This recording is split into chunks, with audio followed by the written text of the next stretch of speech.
If you're looking for something fun to do with the family this holiday season, how about a trip to the New Britain Museum of American Art? There's a brand new exhibition on view that actually takes us through the history of art in our country. It's called For America, and Melissa Cole went for a preview. This exhibition is called For America, Paintings from the National Academy of Design. And this show celebrates over 200 years of American art, spanning from 1809 to 2013, and including some of the most celebrated artists of the last 2 centuries. The National Academy was founded in New York in the 1800s and is still in existence today with over 400 members. To become a member of the Academy, you had to be elected on the basis of recognized excellence. And intriguingly, the process was anonymous. So when you were elected, you never knew who it was who elected you. Wow, and membership was for life. This is the first artwork in the show, and it depicts Samuel F.B. Morse, one of the founders of the National Academy. He executed this when he was about 18 years old, and it's a watercolor on ivory. And in many ways, I think of this small piece almost as a business card. Here he is showing himself as a young, aspiring, and ambitious artist. His palette is in hand. He's ready to work. At the time, he sold miniatures like this for about $5, and he also produced silhouettes of sitters for about $1. Wow! This work from the 1850s depicts a beautiful scene of the Hudson River Valley. Painting landscapes was a very popular theme, as were self-portraits like this one of Winslow Homer.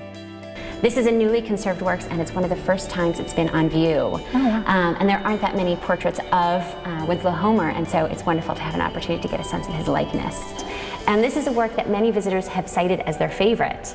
And it's interesting because Thomas Eakins is not depicting himself in a refined, youthful, energetic manner. In fact, he looks rather tired, but there's so much humanity and sensitivity in his expression, in his eyes. When artists painted portraits of themselves, oftentimes they sat in front of a mirror. Would something like this or another self-portrait take hours or days or weeks? Like, what was the time frame? All of the above. A painting like this might be done in a number of sessions in a studio. I would say any of the portraits in this show probably took more than a day, more than a few hours, if not a few weeks. So here we have this brooding self-portrait by Andrew Wyeth, who is one of the most celebrated American artists.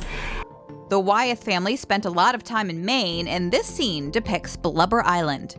As we move through the show and we encounter more contemporary works, we see more diversity in the types of artists who are representing themselves, more diversity in the subject matter. We see more abstraction, and so that's reflective of what's happening in American art. So works that are being created in the 60s and 70s are reflecting a lot of the social and political concerns that artists were addressing. So these are the last 2 paintings in the exhibition, and in many ways these summarize the thesis of the show. Made over 100 years apart, but very similar, both facing the viewer, holding sketchbooks and ready to work. These really reveal how the tradition of figuration, representational art, continues to flourish in American art throughout the decades and centuries. That's really amazing. Yeah. So what do you hope people kind of just experience as they walk through? There is so much to learn in this exhibition. I hope that people come and come again and spend a lot of time. There's so much to discover. There are so many gems around every corner. I think this show provides an amazing learning experience for visitors of all ages and backgrounds. So I hope they all come.